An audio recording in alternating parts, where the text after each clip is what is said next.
All right, good evening, everyone. I'm so happy to see so many men, women, and families here with us for this evening's event. My name is Dwayne Extol, and I have the pleasure of chairing this event, and I'm looking forward to hearing all the questions that you have, the riveting discussion about this topic, a topic that we don't speak about very often, but it's something that we need to have discussions about. This interactive session forms part of the Ministry of Health and Wellness's effort to raise awareness around prostate cancer and commemorate the significance of Prostate Awareness Month, which is September. And also to make mention that it is also Sickle Cell Awareness Month. So we have a lot of things going on. We know COVID is happening, but still at the same time, non-communicable diseases are still happening. You know, there's always a saying that there's strength in numbers. Well, the Ministry of Health and Wellness have recognized that there is strength in partnership as well, and they've joined forces with Jamaica's #1 health the largest insurance company, Sagicor Life, to stage this important conversation. And so interesting that Sagicor is a part of this, because the color for the Prostate Cancer Awareness Month is blue, and Sagicor, their color is also blue. The fact that for decades, prostate cancer has been killing our men at alarming rates and is the most commonly diagnosed form of cancer in men in Jamaica, and that reality has to change. You know, I was reading earlier an article by one of our guests that you'll see speaking about how high the level of prostate cancer is in Jamaica, and we'll talk about a bit more about that later on.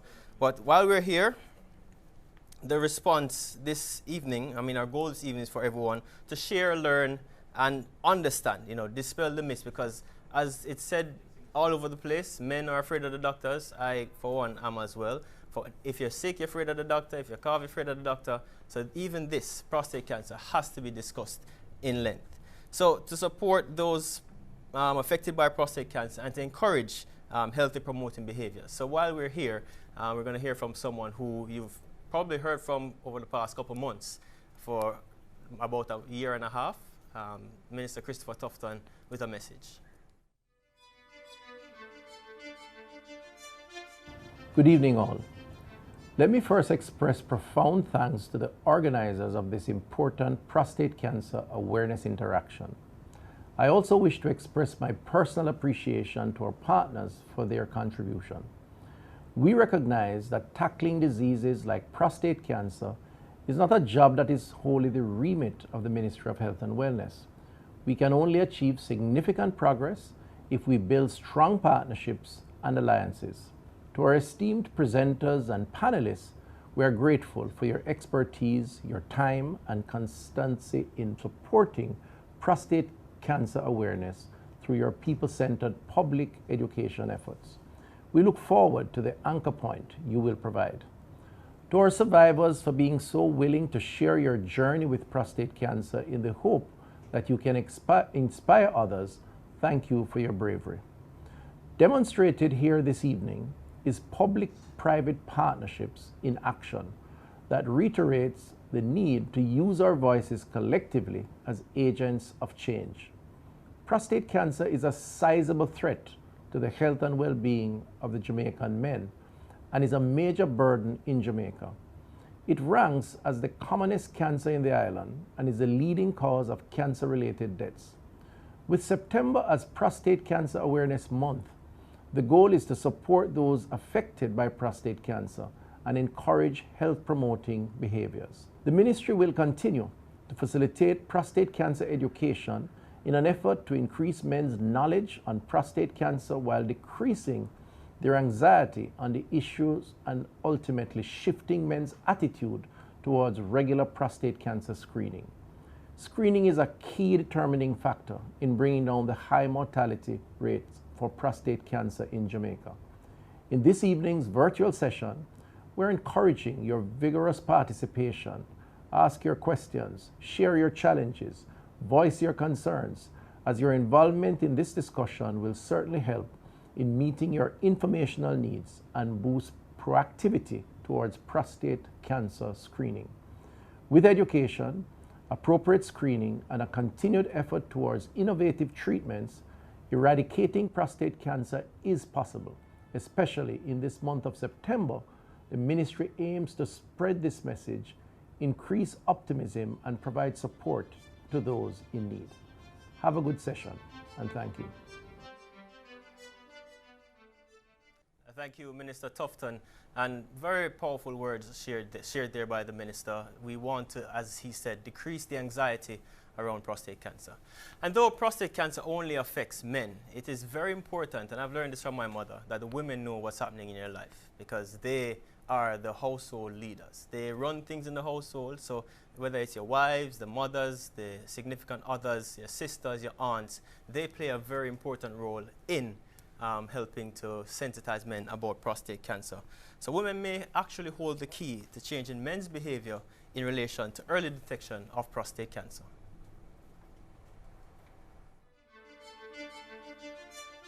Hashtag, we love our men healthy. Hashtag, we are his champion. Hashtag, women for prostate health.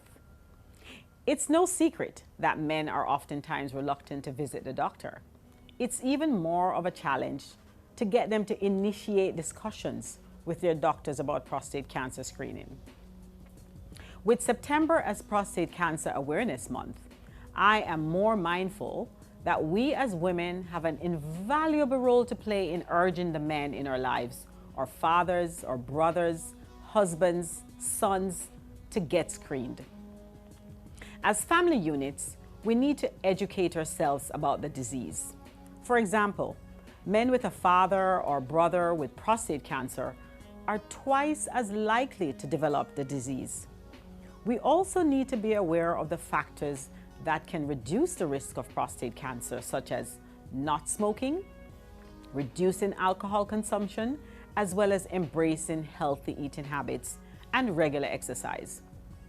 Should there be a diagnosis of prostate cancer, we must be there to offer care and emotional support as we journey with our men through the various forms of treatment, while inspiring in them confidence that their champions are by their sides. Ladies, usually we serve as the key decision makers when it comes to the health of our families, whether it's selecting a physician, deciding on treatment options, or taking steps to prevent the onset of illness. It's a role that carries with it the awesome responsibility for making informed decisions that give our loved ones the best chance of a good outcome and enduring health. Let's take advantage of this month to increase our knowledge of prostate cancer, have an open discussion with the men in our lives, and help ease the fear around screening, as screening saves lives. For further information, please check out the ministry's non-communicable disease and injury prevention website. Yeah, there you had it. State Minister Cuthbert Flynn's message, and she knows about championing causes, an Olympian and world champion herself. The women are health managers, information seekers, support staff, and of course, our advocates. We want to encourage women, those who are watching this, to, as you've done in many areas of your life, seek more information for the men that you care about. I now invite Dr. Kathy Williams, the Non-Communicable Disease Risk Factor Program Development Officer at the NCD and Injury Prevention Unit at the Ministry of Health and Wellness, who will speak to why the Ministry of Health deems this conversation as a must-have for all men and women. Thank you. Good evening to all. Good evening to all our participants online. Good evening to all our distinguished guests. Thanks for being here. Thanks to our partner Sagicor for helping us to share the message around prostate cancer awareness. As would have been mentioned before, prostate cancer is a serious issue here in Jamaica. It's the #1 cancer, and it's also the cancer that is associated with the most cancer-related deaths here in Jamaica. So on behalf of the Non-Communicable Disease and Injury Prevention Unit of the Ministry of Health and Wellness, we want to join today in sharing the message around prostate cancer awareness. Prostate cancer is present here in Jamaica, but screening is available, and we recommend screening starting at the age of 40 years. Early detection is the key, and screening saves lives.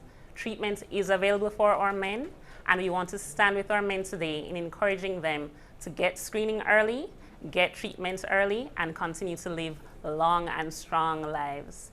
And so with this in mind, the Ministry of Health has had a number of activities throughout this month, September, Prostate Cancer Awareness Month. You would have seen messages starting at home with our directorate, or ministers sharing the message in print media and also through video messages on prostate cancer awareness and the importance of screening and screening early.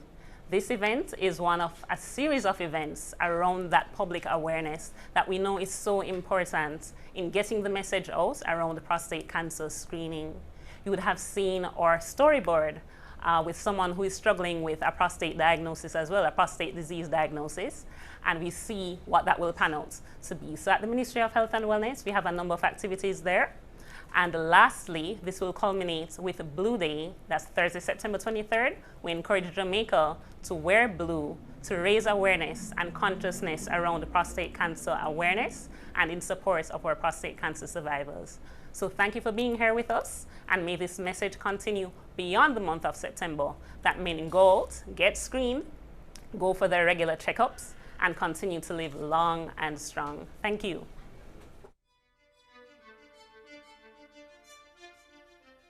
Next week, Tuesday, I have a date. It's a date with my doctor. I'll go to get my prostate checked. September is Prostate Awareness Month. And I encourage you, brothers, please, let us go and get our prostates checked. God has given us many gifts, and one gift we celebrate is that of family. Our daughters, our sons, our brothers, our sisters, the women in our lives, they want us to be around. A prostate check takes only 15 seconds. 15 seconds can make a world of a difference. So join me. Get your prostate checked.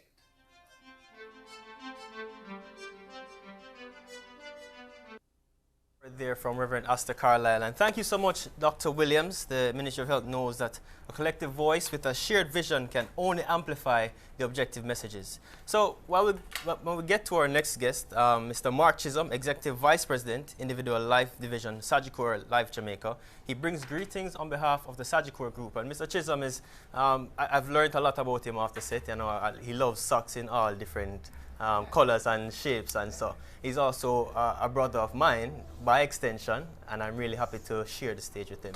Mr. Chisholm, over to you.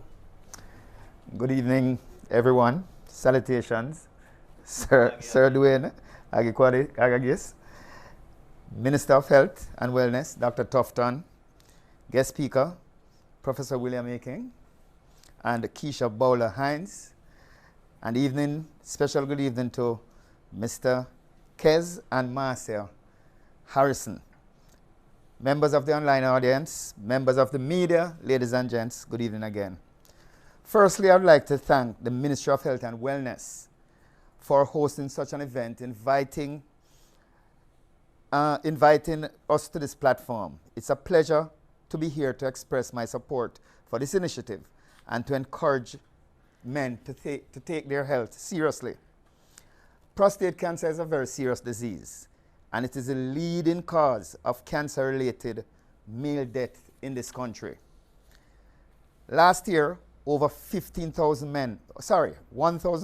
men were diagnosed with prostate cancer, and those are the ones who are screened for the disease, so probably I was correct with the 15,000 argument.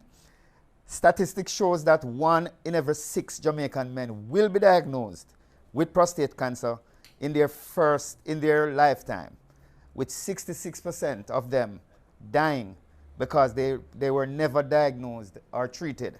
Boy, this is very important. This ailment also negatively affects families, children, spouse, and other loved ones of men who survive or succumb to the crippling illness. So, men, let's talk. Let's talk directly. This disease is no joke. We need to take a bold stand against it. Look at your family around and think about the laughter your child belted out recently. There's so much at stake for you to consider. Your health and wellness is a priority for you.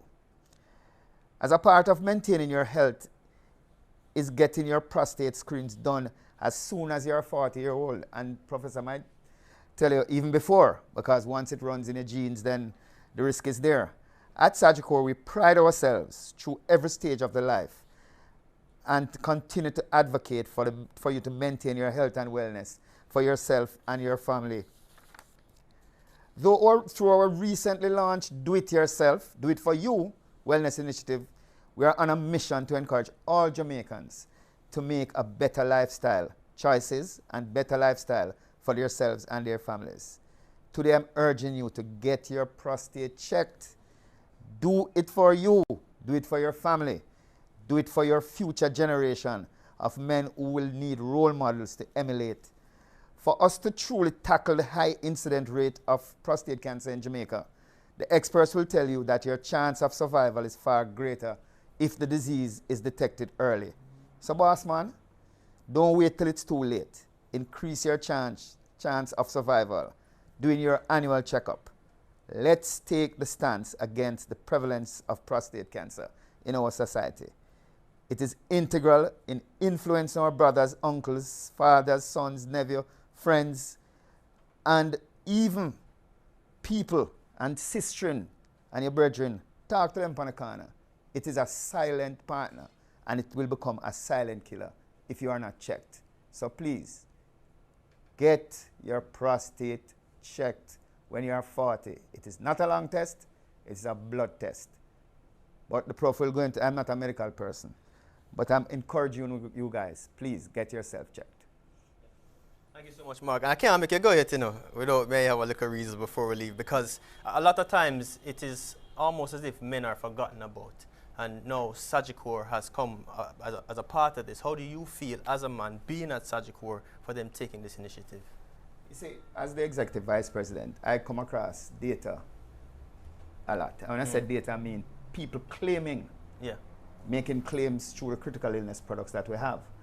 And one of the things I notice is that, you see, females deal with them business serious. Them take them insurance serious, take them medical health serious. But you see, men, including me, we stay behind and we don't. It is when something happens.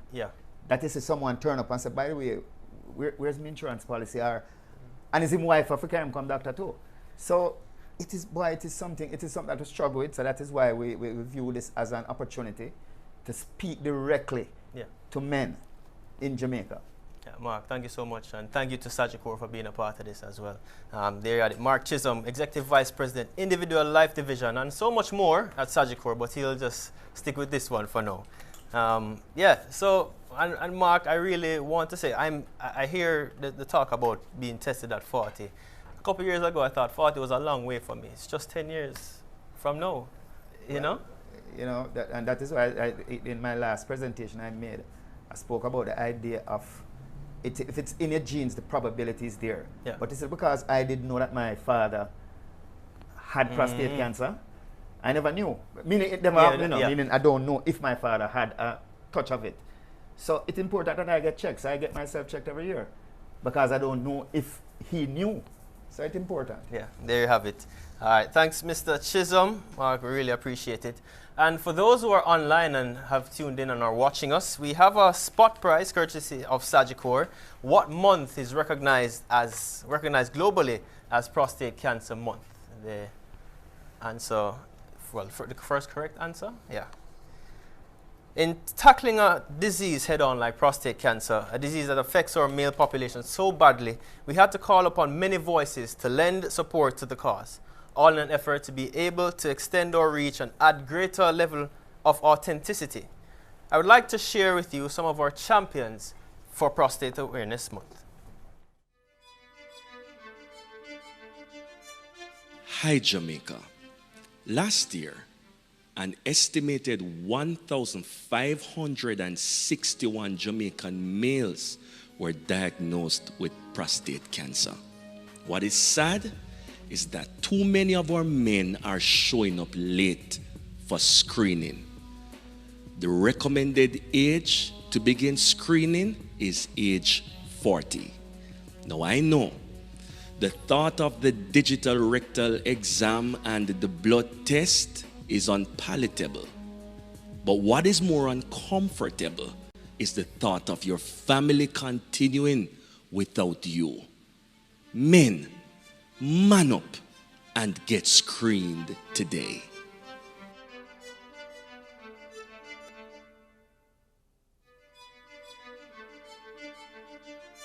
Once you reach 40 and over, go get your screening, you see me? The wives, the daughters, the mothers, the sisters, I want to encourage the women now to encourage their men to get their screening. So encourage them. Sometimes we have to be comfortable with the uncomfortable part of it. And this is where we need to have the conversation around prostate cancer. Most times when men find out that they have cancer in the prostate, it reaches about stage 3 or stage 4. And then normally them stage there, it's kind of too late. So whilst we encourage you to get a screening, we also encourage you to change your lifestyle and your diet. More vegetable in your diet, more sleep, more exercise. Early detection prevent all of this.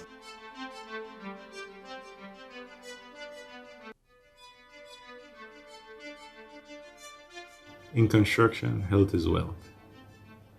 A man's health allows him to earn and look out for his family.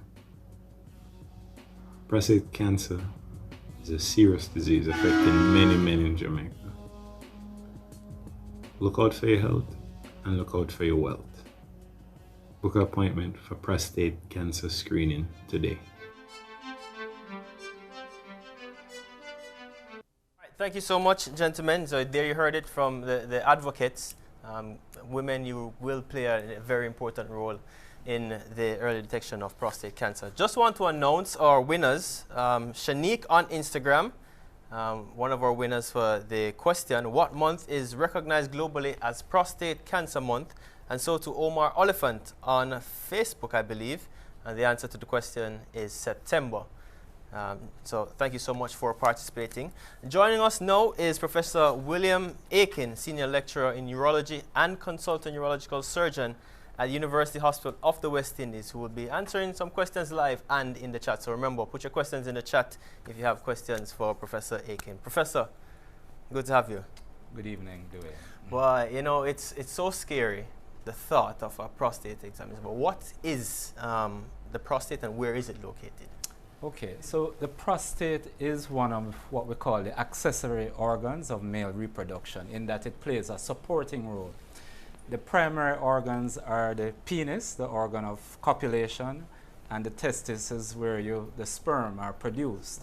But you have some supporting organs that are very helpful in ensuring the male reproductive process takes place. And the prostate is one of those organs, known as an accessory organ of male reproduction. It has essentially two roles. It has a muscular role, wherein the prostate contracts during ejaculation and prevents semen from retrogradely going into the bladder. So the contraction of the prostate during ejaculation helps to ensure the pulsatile, ejection of semen during ejaculation. But there is also a secretory role, in that semen is made up of prostatic secretions, secretions from the testicle, and secretions from another organ called the seminal vesicles. Prostatic secretions account for approximately 20 to 25% of the makeup of semen.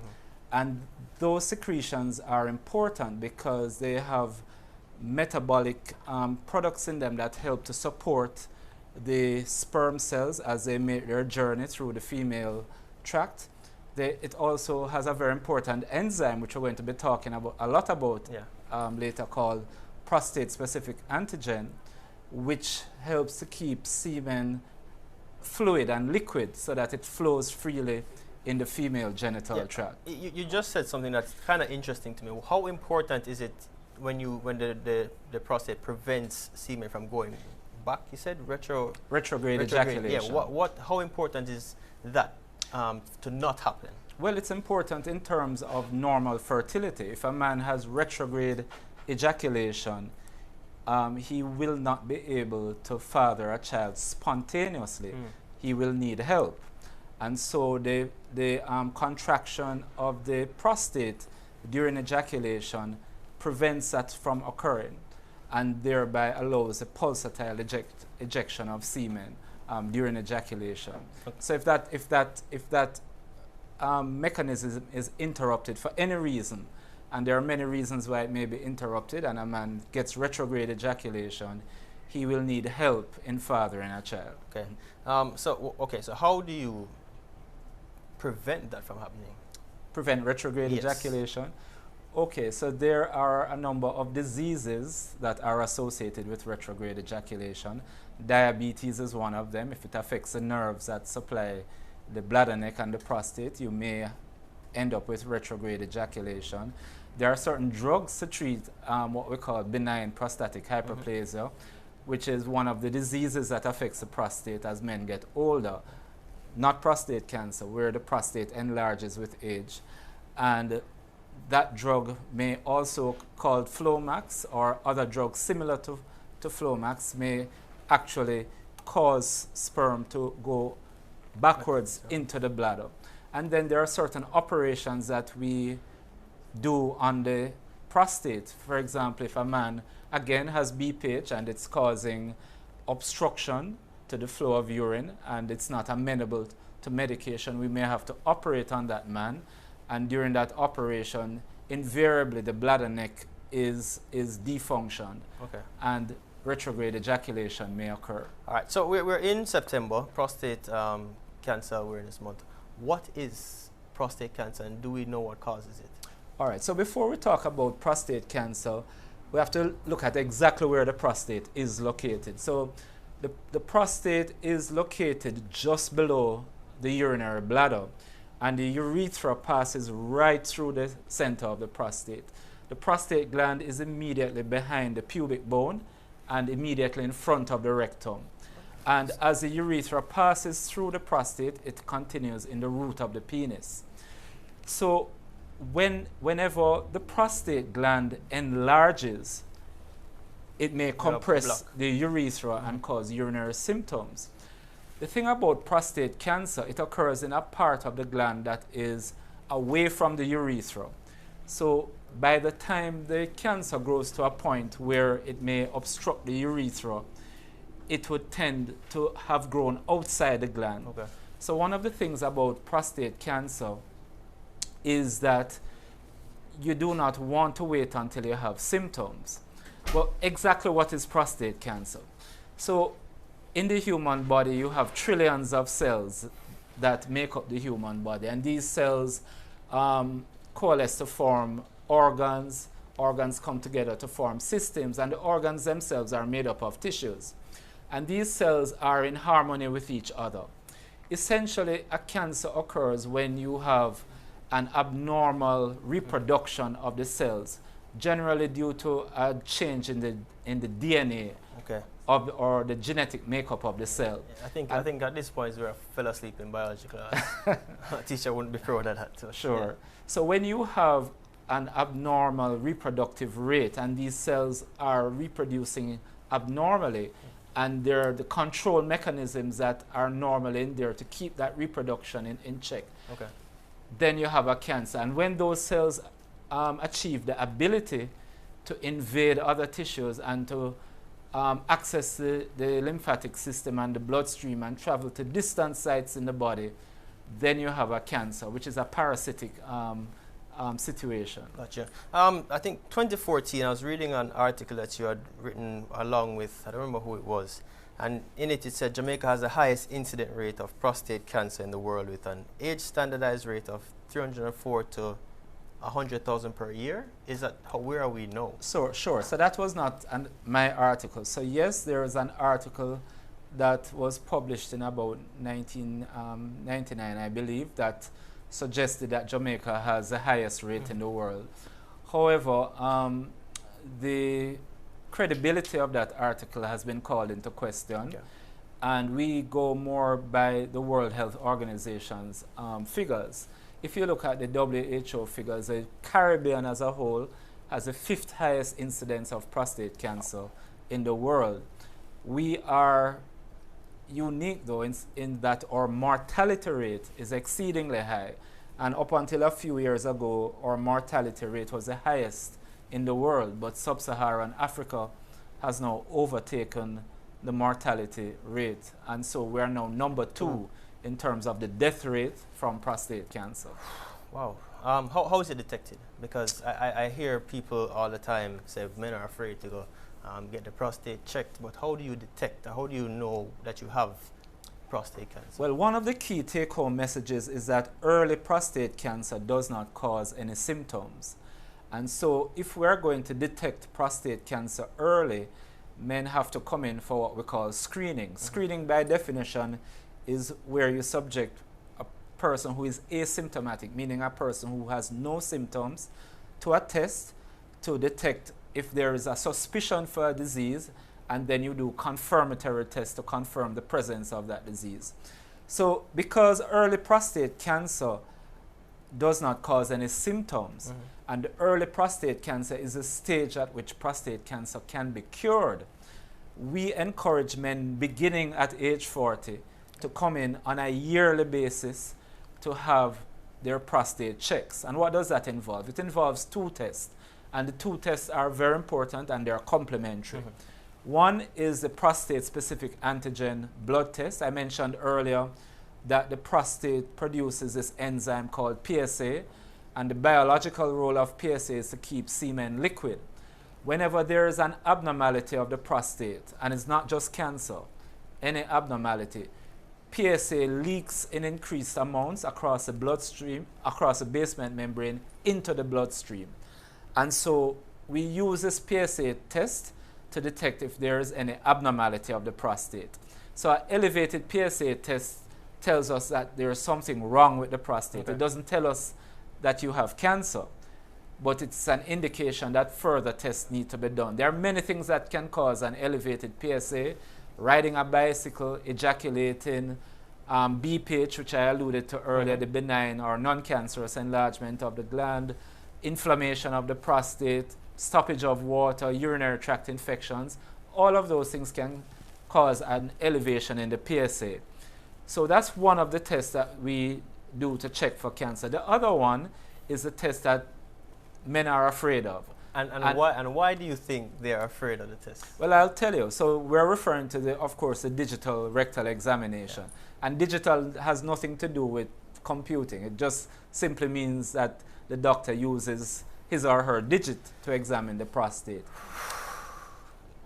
It is a fair test simply because it is invasive and it occurs in a part of the body that men are hung up about, and there are taboos about doing the test and homophobic feelings related to the test.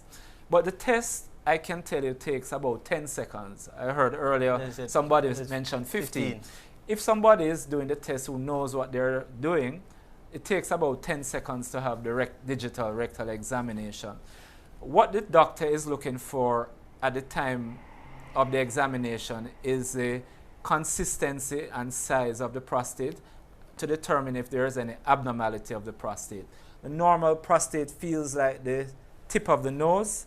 It has a firm, rubbery consistency. Essentially, when we examine the prostate, we're feeling if there are any hard areas like my knuckle. We're also feeling for whether there's any asymmetry in the prostate, and whether if there are any nodules, whether these nodules are confined to the gland or they're extending beyond the prostate. I just want to emphasize that the 2 tests are complementary. Recently in the media we saw where a doctor indicated that the DRE is not necessary. That's not true. The 2 tests are complementary because there are men who may have a normal PSA, and when you examine the prostate is abnormal. If you were to depend on the PSA alone, you would have missed that patient. Not only that, but the examination of the prostate tells us about the local staging of the cancer, if a cancer is present. Understood. All right, so they speak about foods, and if foods can affect the entire thing about the prostate gland. Nuts Noble on Facebook, she asked, does ackee have a high fat content? Is it detrimental to our men? So there is no hard or robust evidence that ackee causes prostate cancer. Does any food cause it? So I want to dispel that myth. Yes, there are some foods that are associated with the development of prostate cancer. But before we look at foods, there are some established risk factors. Increasing age. So prostate cancer is very rare below the age of 40, which is why we recommend 40 in our high-risk population to begin screening. In Caucasian populations, the recommended age of started screening is 55. So we are starting at a much earlier age because we have a high-risk population. So age 40, with each successive decade of life, the risk of prostate cancer increases. A family history also increases the risk of prostate cancer. And it's not just the risk of prostate, it's not just a family history of prostate cancer, but a family history of breast cancer, a family history of colon cancer, a family history of ovarian cancer. These cancers, even pancreatic cancer, these cancers are associated with prostate cancer. However, if a man has a father or a brother with prostate cancer, he's twice he has a twofold risk of developing cancer. If he has a father and a brother or two brothers, he has a fivefold risk. And if he has three brothers or a father and two brothers, his risk is 11-fold. So, and the younger those relatives are at the age that they were diagnosed, and the more numerous the relatives, the first-degree relatives are, meaning a father or a brother, the higher the risk.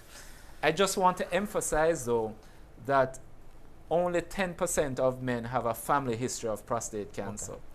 So if you don't have a family history, it doesn't mean that you're not at risk of prostate cancer. And sporadic cancers account for, where there's no family history, accounts for 90% of prostate cancers diagnosed. So not because you don't have a family history means you're home and dry. Gotcha. Okay. Treatment, that's the next thing I want to talk about. What are the treatment options for when it's detected early? Sure. To answer the question you asked before, though, about the foods, I just want to mention quickly before we start to speak about treatment. So there are, in fact, studies that have shown that animal fat, populations that eat a lot of animal fat. When you say animal fat, you have to... So any fat associated with meat. So the fat on the chicken, in the chicken skin, the fat that is associated with the pork. Red meat, it doesn't matter. Once you're eating animal fat, the only fat that may not be associated with prostate cancer is the fat in fish, because those fats are rich in omega-3 fatty acids, which previously was thought to have a protective role. That has not been borne out in some studies, but omega-3 fatty acids that you get from fish, certain types of fish like salmon and so on, are generally healthy for you. Okay, so red meat is associated with prostate cancer. So that includes beef, lamb, goat. Pork with the skin, animal fat, as I said earlier, dairy products, and processed meats.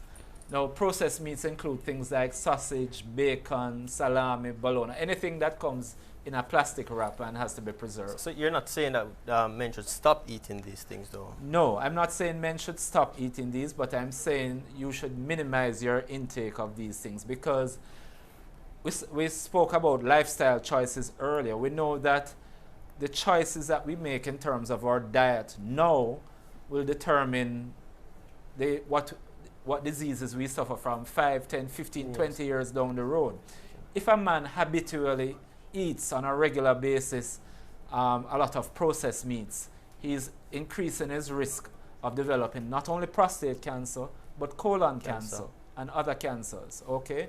So because of the carcinogens? Correct. Yeah. So it's very, very important, you know, in terms of giving people the information so that they can make informed choices that will improve their health. Yeah, and that is something that we all have to be mindful of. But the treatment now, because there are how many treatments are available, how accessible are they for men who detect prostate cancer early? Okay, so once a diagnosis of prostate cancer is made, we depend on the pathologist to tell us about the grade of the cancer or the level of aggressiveness of the cancer, and we generally determine the stage of the cancer or the extent of spread of the cancer. Treatment is dependent on a number of factors. It is dependent on the patient's life expectancy. It is dependent on the grade and stage of the cancer. It is dependent on the patient's preferences, and it is dependent on the treatment options that you have available. So we look at all those variables and determine what's the best treatment for the patient in discussion with the patient and sometimes the patient's family. Generally speaking, if you have early prostate cancer, which is what we are encouraging men, why we're encouraging men to be screened and not wait until they have symptoms. If we detect prostate cancer early, when it is still confined to the prostate, then treatment options very much depend on the grade of the cancer, because if the grade of the cancer is low and the PSA is relatively low, then the patient may have a low risk of dying from the cancer. Okay. One of the things that our listeners need to understand is that prostate cancer is not a homogeneous disease, and there is a wide spectrum of aggressiveness of prostate cancer, from indolent cancers that patients will die with and not from, to the other end of the spectrum where patients have aggressive cancers that if you don't treat them aggressively, they will die from. So one of the responsibilities of the urologist is to risk stratify the patient to determine what level of risk this cancer poses for the patient, and to advise about treatment accordingly. So for those cancers that we deem to be low risk. That's like stage 1? No, not just stage 1. Okay. Stage 1, yes, but the PSA is below 10. The grade of the cancer is low. We use a term called Gleason score to grade the cancer. So if the Gleason score is 6, then these patients have what is called low-risk prostate cancer, and they are amenable. One option that we may put to them is the option for active surveillance. Okay. And in active surveillance, what we're doing is that we are simply monitoring the cancer carefully by doing repeated PSAs, repeated rectal examinations, and very importantly, which is something we haven't discussed, repeated biopsies where we take tissue from the prostate to look if there is any progression of the cancer during the surveillance. If we find that there is evidence of progression of the cancer, we will abandon active surveillance and recommend one of the standard interventions such as surgery or radiotherapy. So that's one treatment option, and that's appropriate for patients who have low risk or very low risk prostate cancer. There's another treatment option called watchful waiting, which I just want to mention quickly. So if a person has a very short life expectancy and the prostate cancer is not likely to impact their life expectancy, then we will not actively monitor that patient. From the time of diagnosis to the time of death, prostate cancer, if it's diagnosed early, takes roughly about 10 to 15 years to cause death. So if a patient does not have a life expectancy of at least 10 years, we may simply say to the patient, look, this cancer is not likely to impact you in any way. Go your way. You don't need to be monitored. If you should develop symptoms of metastatic prostate cancer, that is cancer that has spread, come back to us and we will treat you accordingly. Okay. The other two treatment options, very quickly, are surgical removal of the prostate, and that there are a number of ways of doing that. We can do that by open surgery. That's called a radical prostatectomy, where we completely remove the prostate. We can do it through what is called laparoscopic or keyhole surgery. And thirdly, we can do it with the assistance of a robot, what is called robotic assisted laparoscopic radical prostatectomy. So those are the surgical options. And finally, in terms of standard options, there is an option for radiotherapy, which is using extra beam radiation, using high energy X-rays or high energy radioactive beams to focus on the prostate and kill the cancer cells. Some patients may also be candidates for what we call implantation of radioactive seeds, what we call brachytherapy. So that, in a nutshell, are the treatment options, the standard treatment options for early prostate cancer. There are other options, but they are not as common. Just quickly, are those options available? Not all of them. So robotic assisted laparoscopic radical prostatectomy is not available in Jamaica. It is a popular option, and patients who have the wherewithal sometimes go overseas to access that option. Understood. We have some questions from Facebook. Taki Smith, she asks, keto diet is high fat from animal and plant foods. Can a keto diet induce prostate cancer? If a person is habitually eating animal fat over a period of time, their risk for not only prostate cancer would increase, but also the risk for other cancers such as colon cancer. Okay. So the answer would be yes. I'll being on a keto diet for a long term would not be healthy for a man. Yeah, another question that's very interesting. Teron Dew on Instagram asks, what is the scientific explanation that justifies why men of African descent have a higher probability of getting prostate cancer? That's a very good question. So we know that race is one of the established risk factors for prostate cancer, apart from age and family history.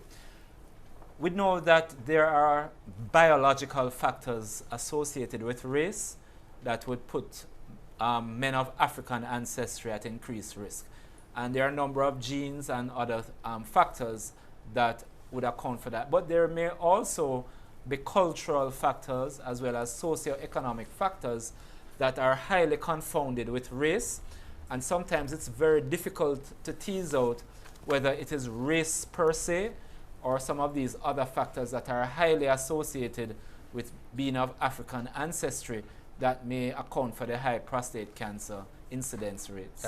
Yeah. Doc, we have one more question from Instagram. Justin Graham, he asked, my father was told he has last stage prostate cancer. Does this mean the cancer has metastasized? Yes, if by last stage prostate cancer you mean stage 4. So there are only 4 stages. There are 4 stages, and stage 4 is metastatic disease, so disease that is now involving distant sites in the body away from the prostate. So when a patient has metastatic disease, they would have stage 4 prostate cancer. Okay, and I think another question before we go, people would actually want to know, does prostate surgery impact erectile dysfunction? Yes, prostate surgery may potentially impact erectile dysfunction. Let me explain why. In the sheets that cover the prostate, the nerves that supply the penis that bring about erections are closely adherent to the prostate. And when we do the operation to remove the prostate, we have to carefully dissect off those nerves and preserve them. If it is appropriate to do so, meaning that there is no extension of the cancer encroaching on those nerves. Now, just the mere fact that you have dissected those nerves off and preserved them, the nerves may transiently malfunction for a period of time until they heal. And that may take up to 18 months. The fact is, if a man has good erectile function before surgery, and he is of a relatively younger age, and you preserve the nerves, then generally speaking, over an 18-month period, the nerve function will recover. I just want to mention that if a man presents with advanced prostate cancer, which is a stage that most Jamaican men present with, then the treatment for that is hormone therapy. And that will almost invariably cause erectile dysfunction. So it makes sense to present early so that your nerve function can be preserved and your erections can be preserved. All right, I think this is the last question. If a guy is high risk for prostate cancer, can the prostate be removed from early to prevent it from developing? Okay, that's a question I get often. What we're talking about here is a prophylactic removal of the prostate. In other words, removing the prostate before a diagnosis of cancer has been made, similar to what Angelina Jolie did for her breast, a prophylactic bilateral mastectomy. So the answer is no. We do not recommend prophylactic removal of the prostate or prophylactic radical prostatectomy, simply because it is, if a man is being monitored carefully, it is relatively easy to make a diagnosis of early prostate cancer. And because the operation is associated with significant potential side effects, we would not want to embark on doing such a major operation with the potential for such significant side effects in a person who has not been diagnosed with prostate cancer. So no, we would not recommend doing a prophylactic removal of the prostate. Okay, understood. All right, keep your questions coming, and appreciate what happens if and when you're diagnosed with prostate cancer. You need to hear it from someone who has it. This evening we have a prostate cancer survivor, Mr. Kez Harrison, and his wife, Marcia Harrison, to share their journey. Welcome, Mr. and Mrs. Harrison. Thank you very much. Thank you. It's so great to have you, and we've spoken so much about the role that women have played in the lives of the husbands and the brothers and sons.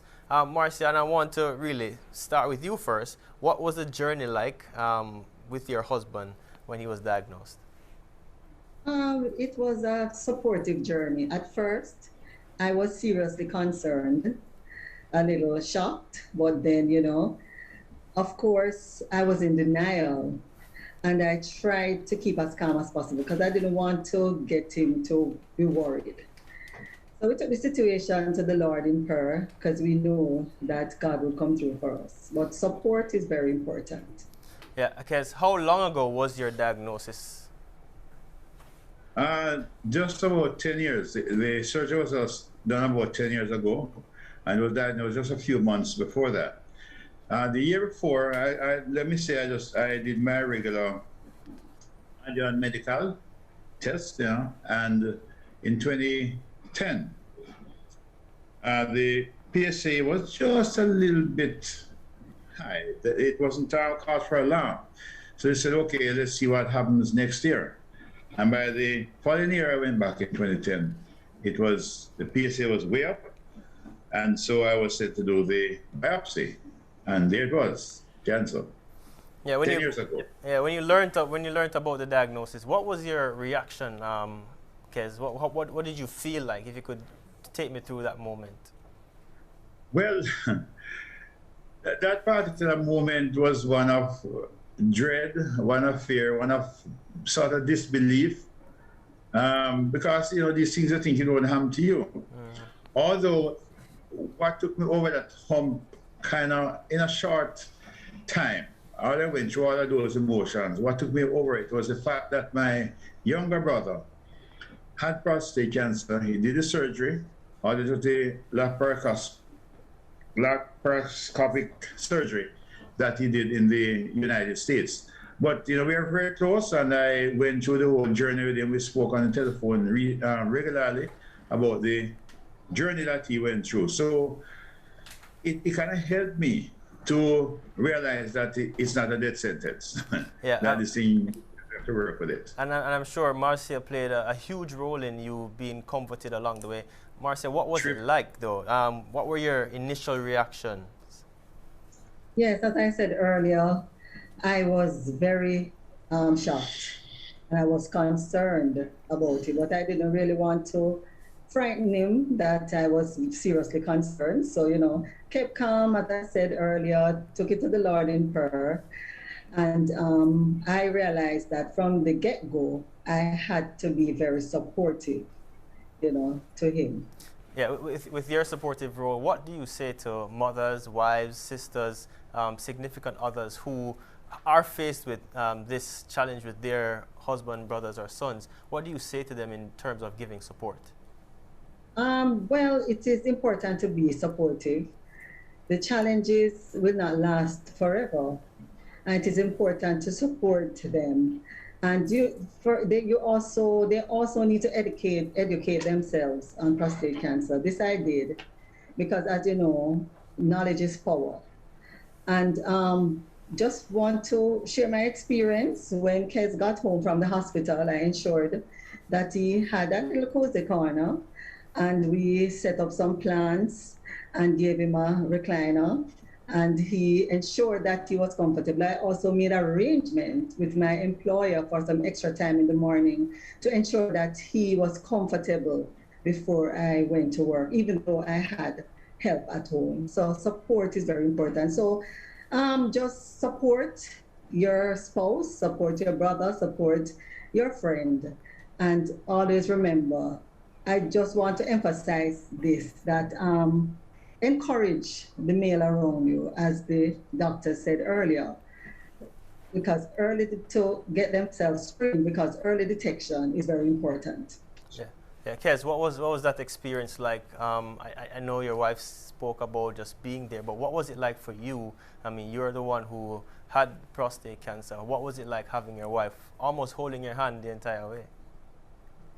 Tremendous, my friend. That is maybe the brightest spark in that whole experience, you know, because when you have, when you say wild, there's so many interactions that you have to take. And here's this thing that is going to come to sort of disrupt and interrupt your normal flow of life. And of course, you have your own, apart from the interaction, you have your own challenges. So that support was very, very important. I think that that was the what sort of helped me to get through the whole thing the way that I did. Support from her and others. Yeah, and I know you must have had difficult days, and having her in your corner really made this journey what it is. And I'm really happy for you too. What is your advice, though, to men who are afraid to get tested for prostate cancer? What do you say to them? I would say to them, look, you're looking at somebody who went through the process, you know, and it was through my regular annual medical that was picked up, and was picked up early. So I would encourage all men, once you're over 40, get yourself tested. The process is very simple, very quick, as the doctor said. And look, these are professionals who are checking it out, whatever tests are being done. So get yourself checked out and follow, learn as much as you can about the process, and you'll be okay. Yeah, I really appreciate that, man. I really appreciate you sharing. And Mrs. Marcia, I feel a little emotional about it because I know the role that women have played in my life growing up, and those women who are watching, this is how important you are to us. We may not say it, we may not express it, but you are there with us from birth, sometimes all the way to the end, and we really appreciate that. Really appreciate you sharing. Thank you very much. Yeah, as we continue our discussion about prostate cancer, as in Prostate Cancer Awareness Month, we have a question for you. What age, and I think Doc had said it, and Kez had said it just now, or his wife had said it, Ms. Marcia had said it. At what age do you get tested? Or is it recommended that men start screening, Doc, for prostate cancer? What age do you start the screening? And so the question again, at what age should men start their prostate cancer screening? So send your answers in, and a prize will be there, courtesy of Sagicor. All right, so for many men, the diagnosis of prostate cancer is a source of distress, and even just to think about the test itself is a source of distress. As Doc had mentioned, you know, some men don't want to get tested because of the fear. But men diagnosed with prostate cancer are at a higher risk of experiencing mental health issues such as anxiety, depression, more than the general population. The impact on mental health can occur for any man after a diagnosis of prostate cancer and can persist or come and go through treatment and recovery as men adjust to their diagnosis. It's management living with possible side effects. It is important to maintain mental and emotional well-being. So let's speak to our expert, Mrs. Keisha Bowler-Hines, Associate Clinical Psychologist, about mental health management relating to prostate cancer and to get her responses to your burning questions. Mrs. Bowler-Hines? Good evening, everyone. Good evening. It's so great to have you. How are you? I am fine, thank you. And how are you doing? Well, not too bad. Between all that's happening, it's COVID, curfew, lockdown, and now people tend to forget about the mental side of things because everything is happening around us. Shock, fear, are these the typical type of reactions they get?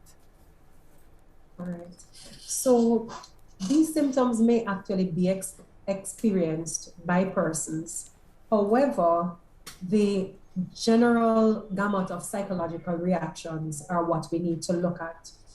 Each person is unique, and so no one person will experience all the same symptoms. Once we start the journey, beginning with approaching screening, it is really important for us to take into consideration the psychological impact on the persons who are going to screening. And we look at those from before screening, when we're awaiting results, receiving results, and even post results. So there are a whole ton of other things that persons may experience, but it doesn't mean that each person experiences the same thing. Yeah, Keisha, it may be difficult because I remember going to the doctor with my mother. I think I was about 6 or 7 just to get my checkup, and I didn't want to go. She had to be drawing me and hauling me and pulling me by my shirt collar just to get a simple checkup. Now that we're talking about prostate cancer, a man may say, all right, Keisha, I feel well. I tell him why. I say, I feel well, I feel fine. Why do I need to do this thing? All right. So what I would say first is that I think it's great that you feel well, but your body communicates the presence of illness in different ways. Feeling well is just one single way that you can determine if there is an illness in your body or not. Our body speaks in other ways, and sometimes it communicates silently. Sometimes we need to use the sense of touch to figure out what is going on, as is the case with the digital rectal examination. Sometimes we need to use the sense of sight, which is looking at the results from the blood tests and so on. So while feeling is relevant, while feeling is significant, if we could expand our belief system to recognize that my perspective is not the only perspective or the only way to determine that there may be illness in the body, then we are able to take in other perspectives, such as a professional opinion, test results, results from examinations, and so on. Yeah, but then we get the test results now, and then now kicks in frustration and disappointment. I feel frustrated. I feel almost as if I let myself down, kind of thing. How can this happen to me? You heard Kes say it earlier. We didn't expect this to happen to someone like me. Where do I go then? I'm at this crossroads. I'm frustrated. I'm disappointed. Where do I go? Right. So the first thing is that frustration and disappointment are not alien or phantom emotions. All of us have them. Whether we are diagnosed with a condition or not, those are natural emotions that every single human being will experience at some point in their lives. If you feel frustrated, one of the things we can do is sit with it. Just acknowledge that right now I feel frustrated. Give the feelings a chance to just run for a while. Our feelings are like a train running through a station. If we sit with them and just observe the feelings moving across, they will eventually go. They may come back, but they will go. They don't necessarily stay there and don't move. Yeah, the next thing I want to touch on is stress, and this may not be related in any way, but when I started losing my hair, it was a source of serious stress, because I started calling my mother. I said, Mommy, I'm just 27, may I lose my hair? I started stressing out. How do how does a man, because they say men, we don't speak, we don't express our emotions, but how do I now deal with the stress of the pronouncement that I have prostate cancer? How do I deal with that stress?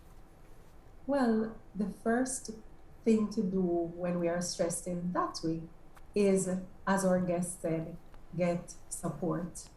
Get support. Get solid support. One of the things that we do and we don't realize it is that sometimes we don't go to the right source for support. If you know someone is a very anxious person, doesn't deal well with information like that, but that person is your best friend, that may not be the best place to go to get support in the beginning. Maybe if you call up your cousin who keep a level head, who is always encouraging, that might be the better first place to start. Once you begin to feel supported, you don't feel isolated. You don't feel as alone. You don't feel as if you are journeying by yourself. You get somebody to begin to walk with you. And that is okay. Because Bridget and Bridget hang out all the time. So for somebody to walk with you when you're going through a rough time, that's all right. Because it's something that you do every day anyway. Yeah. Well, Keisha, sometimes no, the door is closed. You know, me there home by myself in my bed, lie down and me relax, and the feeling just hit me, because you're going to have moments when you are alone in your own space. Absolutely. You don't feel like you can reach out to a family member. You don't feel like you can call your brother and say, yo, Shane or whoever, me feel this kind of, you are by yourself now. How do men deal with this kind of loneliness, this isolation that they have to face from time to time?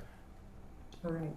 So again, our guests, Marcy and Kez, highlighted one of the first things.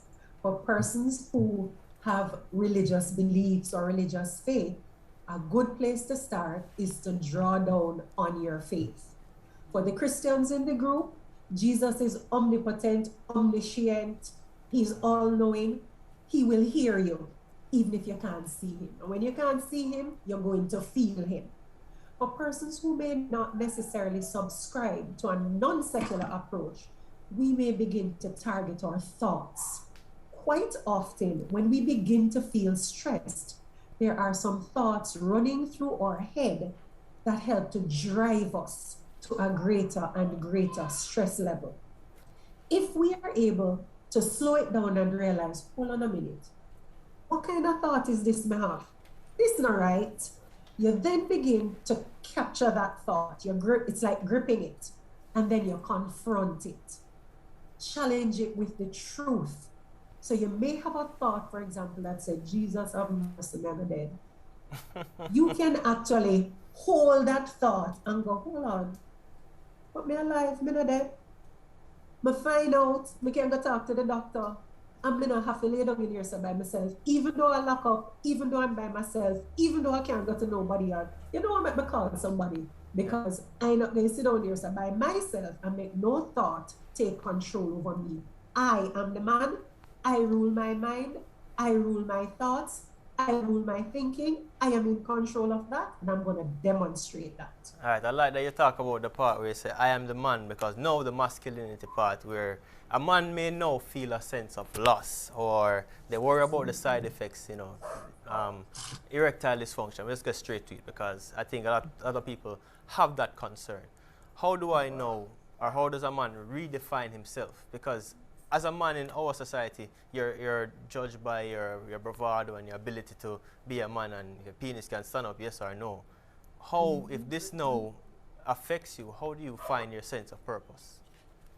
Okay. All right. So I made some notes on that one because I anticipated that there would be that. So there are a couple of things that you threw into the question. I heard loss, I heard identity, and I heard masculinity. So let's take the last part first. I want to just pull it apart a little bit. So the first thing is, when we lose something and it impacts us, it means we were attached to it. It was meaningful. So we're grieving. There may be some grief symptoms there. So let's establish that. Nothing is wrong with feeling a sense of loss. So that's the first thing. Then let's move into the identity part. We can now ask ourselves, especially the gentlemen online and the women, who am I? What defines me? What makes me a man? For some persons, you are right. Your penis needs to stand up. That is what makes you a man. But the truth is, there are other things that are also valuable. And if we can begin to redefine some of those things that are important to us, our manliness, our masculinity becomes reaffirmed and validated. Several messages tonight, for example, spoke about family. That is an indication of your masculinity, your family. If you have children, the fact that you are a father does not change if you are diagnosed with cancer. If you are contending with erectile dysfunction or other sexual challenges, maybe it's time to find new, innovative, creative ways to have sexual intimacy, because that is the intercourse is not the only way for sexual intimacy to happen. So it might just mean expanding our perspective, getting creative, being willing to try new and different ways for sexual intimacy. And to the women, it means being supportive and willing to explore and have fun in that process. Yeah, I appreciate that. The last thing I want to speak about now is because Doc mentioned hormone therapy. How now, because now it's going to cause mood swings. I'm going to be here one day, and then in the valley, I'm going to just be like on a roller coaster, up and down, round and round. how do I manage my own emotion, my own moods around myself and around the people who are trying to love and care for me? All right. So the first thing, I'm smiling because usually mood swings are associated with women. So trust me, I can tell you, it's not just women. So when I can only imagine that when our strong, powerful heroes contend with the possibility of a mood swing, you're thinking, whoa, whoa, whoa, whoa, whoa, whoa. We're going in a direction that I don't want to go at all. I am a man here. Mm-hmm. So let's dispel the myth. Yes, we might have it a little more frequently, naturally, but we all have moods because we are human. You can't take that from us.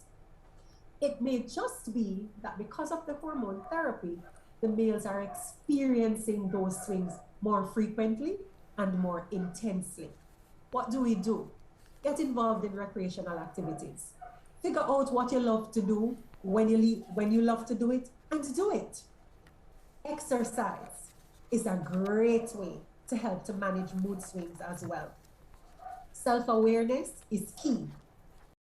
If you are able to identify what your mood swing feels like and how it manifests, let's say you tend to get angry at a certain time, or you just feel annoyed very, very quickly, then you know right away that, okay, you see, I'm starting to feel this kind of anxiety. So I go and watch a football game and you take some quiet time. Now, if you communicate that to your family and your partner, then persons begin to better provide the space that you need to kind of catch yourself. Yeah? Also, trust your body's intelligence. Our bodies are brilliant. They tell us so many pieces of information which we normally ignore. Sometimes our mood swings are heightened by things like fatigue and lack of sleep. So if you feel tired, go rest. That actually helps to regulate your nervous system. So if there is a mood swing about to take place, you are better able to manage that because your body is well rested and well taken care of. Yeah, thank you so much. Keisha, we could talk for hours about all of this, but Yes, I really appreciate you giving your insight about this, and it's been a fantastic forum, and I really, and I think everyone online will say the same. Thank you so much for your time.